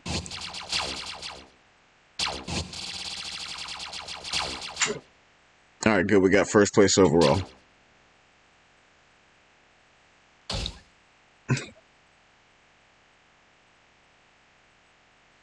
Oh!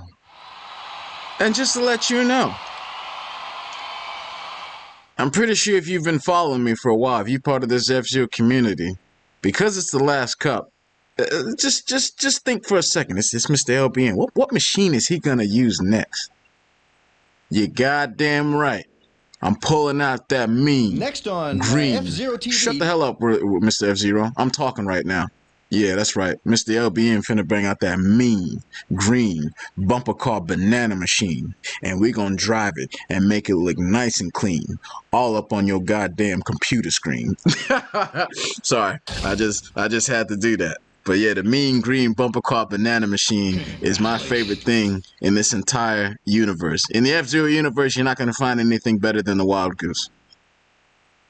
I have an extreme bias towards that machine. Everything about how it looks, the color scheme, and the pilot himself, I like it a lot. If anything, it actually makes me think of, because I'm black, I'm African, I was born in America. It makes me think of because you know a lot of our flags, whether we're West Indian or we have that color scheme, the green, the yellow, the red, and Pico, he has all those colors. So something about it, and you know, green it's herb, it's oxygen, it's life. You know, the red and the yellow, and you know that's that. It's the color, it's fruit. It's just, you know, something about it. It just fits together. It's very symbolic to me. You can use machines with memory data. Wild Goose. Yeah.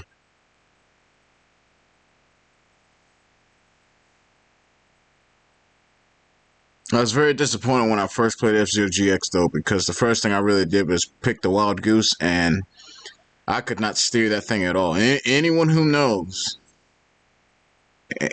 well, put it this way, if you've never really used this machine and you've played this game, just pick it again. You can even turn this all the way to the right so that the steering is more stable, you will still be hitting the wall left and right. It has this very bizarre stick steering, whereas it wants to swing it wants to quick turn on its own, basically.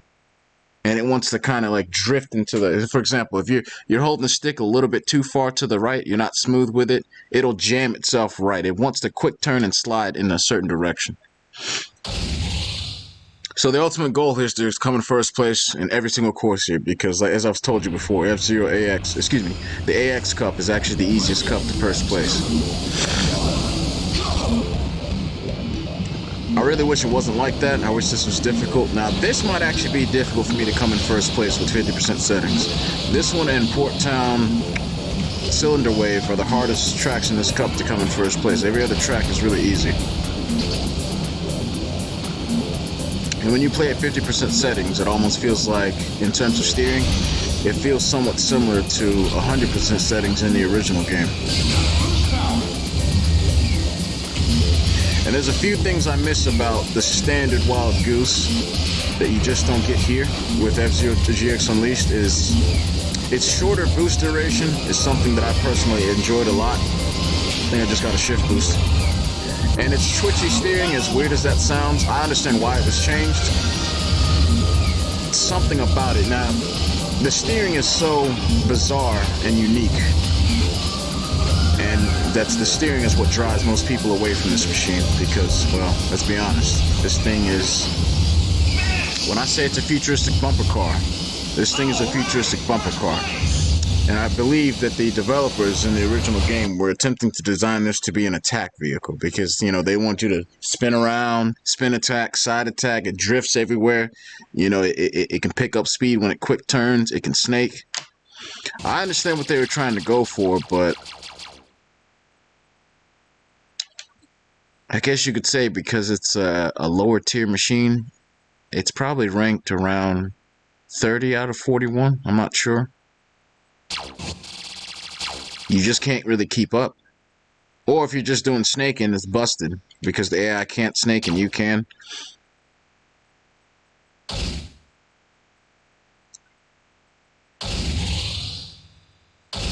And the Wild Goose is actually used here as a staff ghost. And they don't snake necessarily the way the community understands snaking. What they do is they hold down both shoulder buttons so that you can drift from left to right, and they do just that. How the developers didn't realize how much you could quote-unquote abuse snaking, I have no idea. But if you look at the speedometer, when I do a quick turn of any sort, this machine picks up speed. What would have been really interesting for this machine to be a little bit better than the original, if it was going to have that short boost duration and the questionable turning, it should have had higher acceleration, because when you, as much as they may or may not have known about momentum throttling, just imagine as someone who understands that mechanic, how much more viable the Wild Goose would be if it had better acceleration. Let's say if you increased its acceleration by maybe 10%. Something along the, I don't know the prop because I'm not an intellectual guru like that. That some of the people part of this community they can break it down, understand hex code and all that shit. I'm not like that. But you know, you increase the accelerator because that would compensate for its well, it has the worst boost duration in the game. It's like 1 second. I got a shift boost there. Okay. Let's see if we can hit. There's a shift boost that you can get up here. I didn't get it. Alright, come on, let's get him. Like I said, 100, we're going for that perfect 500.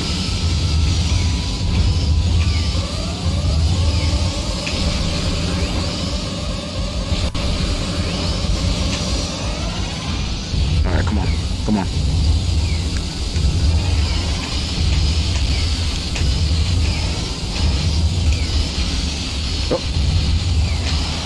I thought I was going to get a shift boost, but that didn't work. I need to actually speed up here because the AI are getting a little too close for comfort.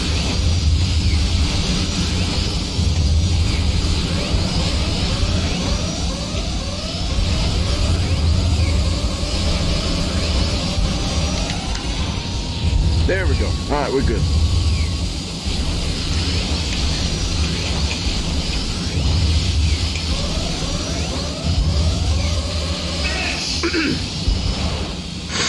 All right, first place. Okay, let's see. Can't really think of much to really talk about. I'm actually a very boring individual who's very unsuccessful in life. Don't be like me. Don't squander your 20s in U.S. society because, put it this way, because of how this society works, especially if you're male and you have not achieved something by, let's say, your mid to late 20s, I'm going to be honest with you. Even though I am in relatively, well, not relative, I'm in pretty good shape for the average so-called American citizen. But even with that, if you don't have a certain amount of, I guess you could say, work-related skills, and you have consistent hold, my resume's terrible. I've been in trouble with the law, stuff like that. It's not worth, especially if you're black in America. You're already at a disadvantage as it is. But when you do things very tied to the negative stereotype, or whether it just you pay for it. You do. You really pay for it.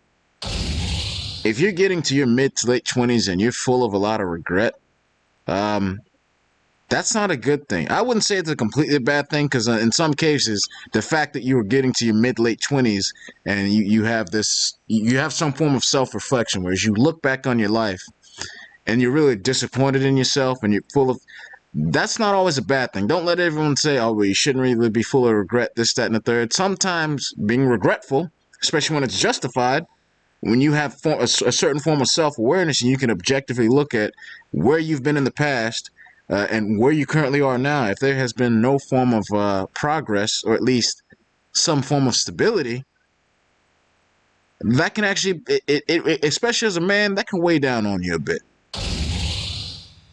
And you know what they say, repeating the same thing over and over again and expecting different results, it's a definition of insanity. And because I've been hospitalized numerous times for mental issues, I wouldn't be surprised if I was clinically insane. I've already been on disability before, and I'm still pretty sure I'm eligible for that. Not that I really want it, but in this society, you take what you can get. Let's be real about it. The U.S. society in the States, it's very barbaric and animalistic. We like to pride ourselves on having all this technology and shit, but the way we behave we're brutish. Okay, I fucked up lap one. I wanted to get the shift boost right in between that wedge. I'm way too far behind, so I may not be coming in first place, and I didn't get a shift boost here. Yeah, this is going to be very difficult for me to come in first place now. Alright, so let's focus.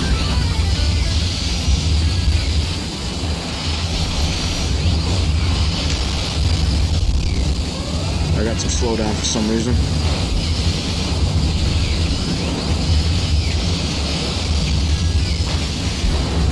Okay. Yeah, it does not look like I'm coming in first place. I'm going to try my best, but that first lap was very terrible. Yeah, I don't know why I'm getting slowdown right now. I don't have any other programs open except for OBS and... I got my internet open, but when you look at the, CPU usage, I shouldn't be having any slowdown.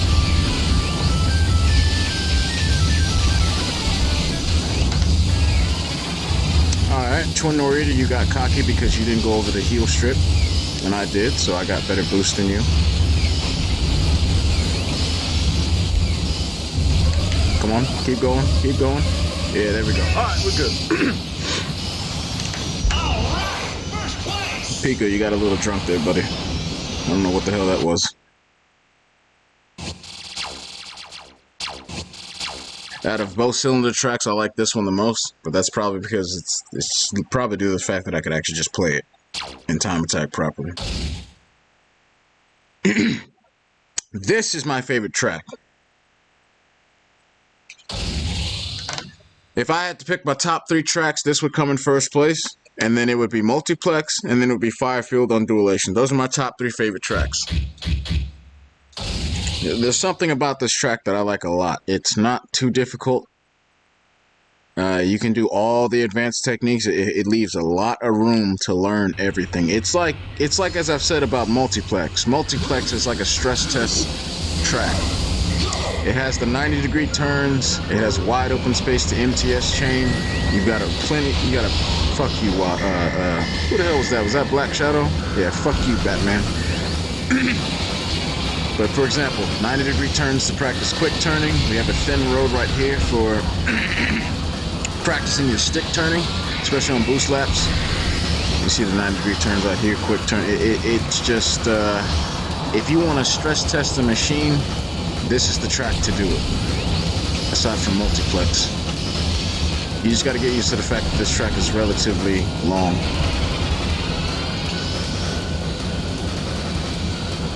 And it's lightning.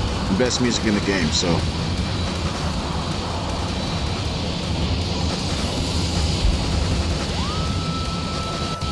Alright.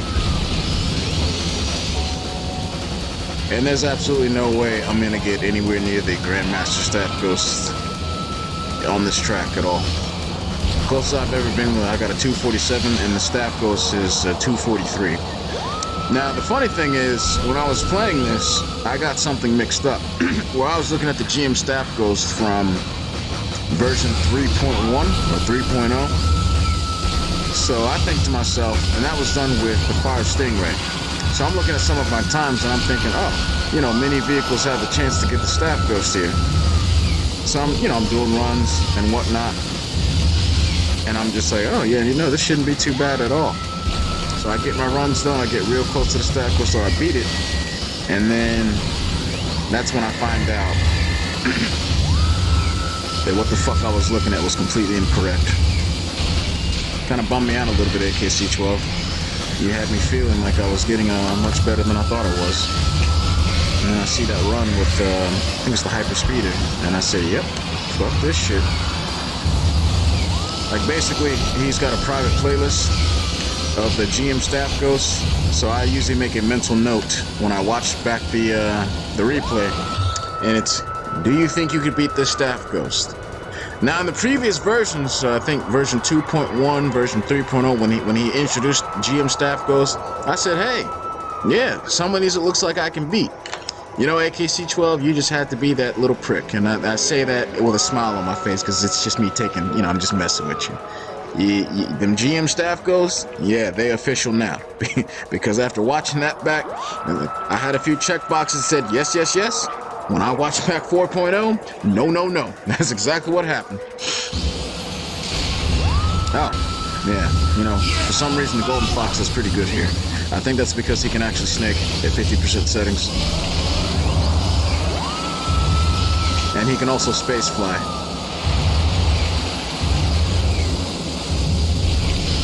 There should be no way you're catching up to me. I'm not really hitting walls or anything like that. Well, as soon as I say that, it had to happen. Alright, come on.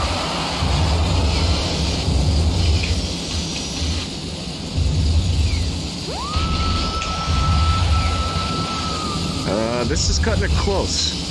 But this part right here, yeah. Come on. Oh, that's bad.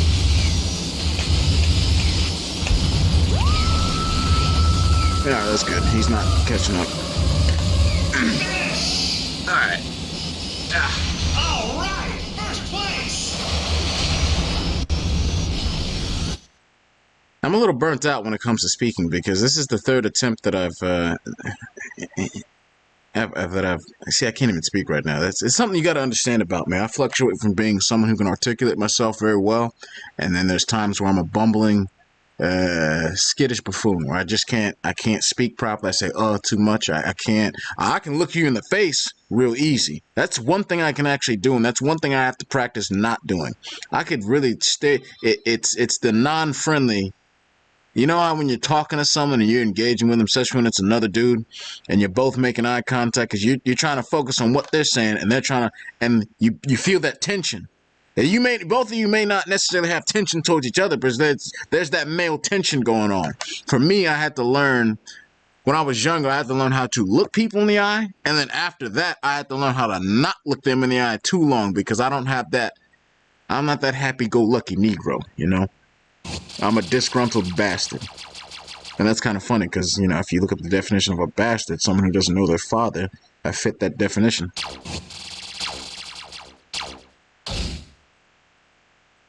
So I actually had I had another acronym, BAN, Bastardized American Negro. You know, I thought about having that as one of my alternate egos, but I think I'll stick with Mr.LBN for right now. CBD was another one, but I had that was in parentheses, and it was a different. So you had the alias name, but then in parentheses or the brackets, you had CBD, and that stood for two things: cannabidiol, which is that's a cannabinoid in the cannabis plant. It has more antipsychotic and more medicinal purposes than THC, because THC is the psychoactive component, or the main psychoactive component, excuse me, because marijuana has numerous cannabinoids in it. It's a complex plant.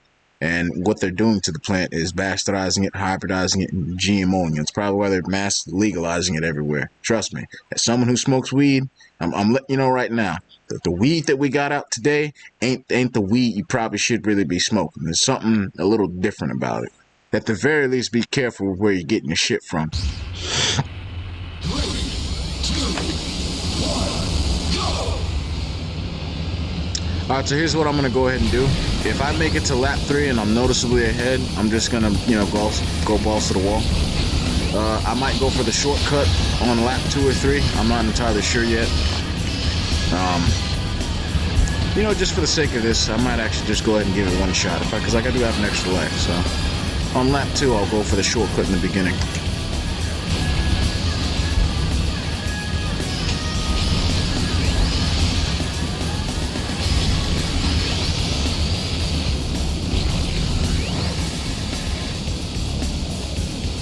This is the longest course in the game.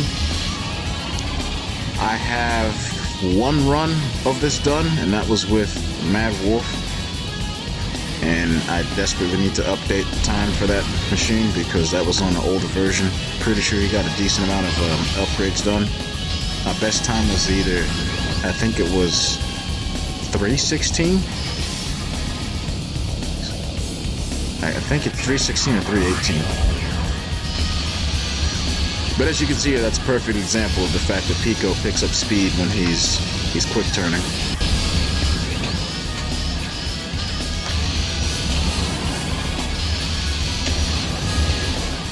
Okay. Yeah, we're ahead here. I might give it a shot. Right here. Yeah. Nope. That didn't work. Okay, don't do that again. Note to self, just race.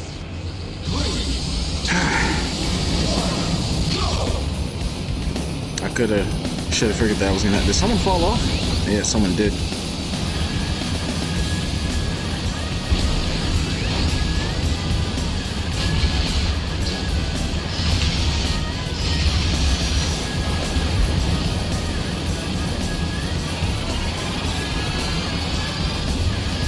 I know I'm getting really quiet right now, but I'm trying to focus. You can get shift boost there if you do it correctly.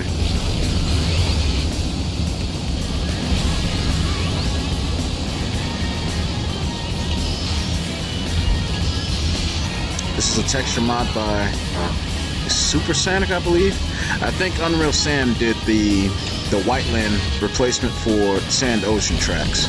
So you have Green Plant that has a snow venue, and then you have Sand Ocean, which has they made that into Whiteland. And I got to tell you, they're both very talented. Not only when it comes to playing this game, but modifying this game. It looks very beautiful. It looks very well professionally done. For example, let's say if you're new to the game, right, and someone gives you a modified ISO that you have no idea about, and it has some of these texture mods in it, you would think the developers themselves made this shit. Why are you even here, Golden Fox? This is just like Super Nintendo, where you're in first place and everyone else is way behind you. I should just come kill you, but you know, I don't feel like I get a good bounty off of you. I know you think that's Captain Falcon's gig, but you know, Pico's the real bounty hunter.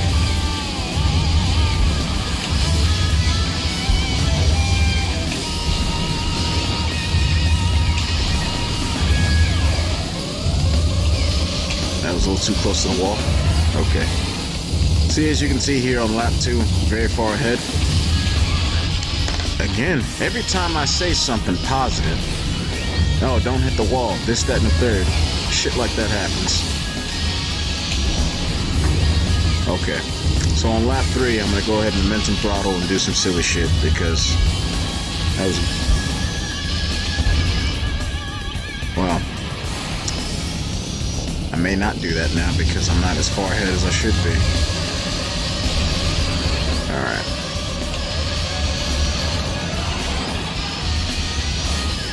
Alright, let's get it done.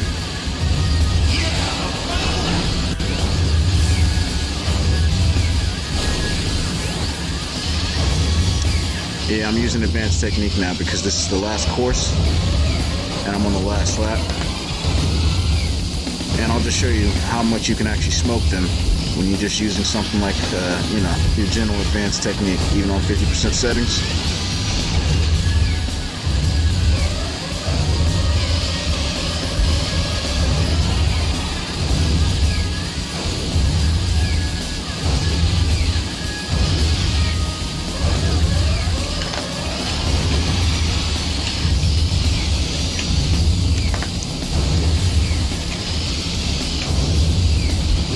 Woo! That was a little too close. I thought it was going to fall off.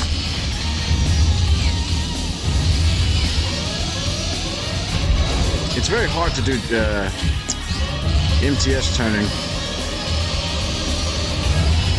with this camera. Okay, put it this way: when you play this in Time Attack, the camera that you're really supposed to be using is not the default camera here. It's actually the camera that's zoomed out a little bit, and there's, for some particular reason, the camera, when it comes to Pico and MTS, is a little bit off. Alright, well, that's it, everybody. Perfect score in the last cup. I appreciate you managing to sit through this if you managed to make it this far. This is Mr.LBN. Let's playing F-Zero GX Unleashed by AKC12 with some texture mods by Unreal Sam, Supersonic, and I believe Electropolitan. If there's anyone who has contributed to this that I did not mention, I apologize, but... So yeah, this is Mr.LBN, Mr. Laid Back Nigga. I appreciate you getting laid back with me, watching me play this goddamn game. I'm always up for any comments, any requests, more specifically for this game. I'm not the kind of individual who plays a lot of games at all. Even when I was young, when I was really into gaming, if you give me, let's say you have a library, correct, of 30 games, and I pick 2, and I manage to like them a lot, I'm just going to stick to those 2 games and play them over and over and over and over and over again. That's how I grew up with gaming in many cases, especially when it's a game like this that has a high skill ceiling and it has mechanics. There's a certain level of intuitiveness for me when it comes to F-Zero GX. Doom is another game that I play, and I don't make maps now. I'm not currently active, but I've made maps for it, not really released officially, and I used to be a speedrunner for that game. Team Fortress 2 is another game that I play competitively, and I spent a numerous amount of hours on that.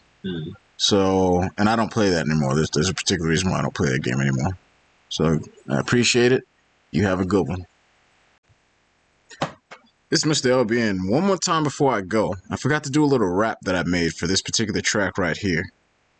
I made this about maybe 2 years ago. It's a very small rap. So, let's break it down for you. Let me clear my throat. Let me see if I can remember the lyrics. Alright, let's go. Cereal gaps is laid back when you get it right. Hit the Mons MT above the city lights. Hit the J plate, coast strafe, get it tight. Jump down, lift up, slide to the right. The flight hype, easy G, yo, let it go. Cruising up and then shift, boost, hey, you know. Get a brick, snort a nice line of snow. It gets serious, here I gotta keep the flow. Lap 2, stimulated coming through, boost power. Yeah, I got that magic plasma fire once again through the chillum. Yeah, you know I'm about to get him beast mode on my mind. World record, I'm gonna steal him. Psych, goons, you know I never be that good. I'm from the boondocks, my nigga. No, not the hood. Now lap 3, fast focus is the key. The slide and die, suicide is the key. And anyone who's ever played that track seriously, when you listen to the lyrics and you play the track, they tie in together. And I'll explain it to you. Serial gaps is laid back when you get it right, which is actually not true. It gets a little harder. Hit the mines MT above the city lights. Hit the mines in the pipe. Momentum throttle. You see the city lights. Hit the mines MT above the city light. Hit the J plate. Hit the jump plate. Coast strafe, get it tight. You know, jump down, lift up, slide to the right. The flight hype, easy G, yo, let it go. That's more momentum throttling. Cruising up and then shift boost. Hey, you know, you can get some shift boost in this track. Get a brick, snort a nice line of snow. I wouldn't touch that if I were you. I ain't never touched it. Along with some other stuff, I wouldn't recommend any of that, especially if you have an addictive personality. That's just me rapping. I don't fuck with that shit. It gets serious here. I gotta keep the flow. Lap 2, stimulated coming through. Boost power. Yeah, I got that magic plasma fire. Once again through the chillum. You know, lap 2. You know, you're going through the pipe. That's the chillum. Yeah, you know I'm about to get him. Beast mode on my mind. World record, I'm gonna steal him. You're going into beast mode. You're getting real serious. You're getting real heated. And you tell yourself, I'm doing this shit. That's what some of that means. And then lap 3, fast focus is the key. Slide and dive. Well, it should be dive and slide. Suicide is the key. Because, you know, there's a suicide X you can get on this track. So, yeah, that's Mr.LBN with a little rap for you for Serial Gaps. Again, appreciate you watching this Let's Play. Hopefully I kept you entertained, at least through gameplay or something. All right, peace.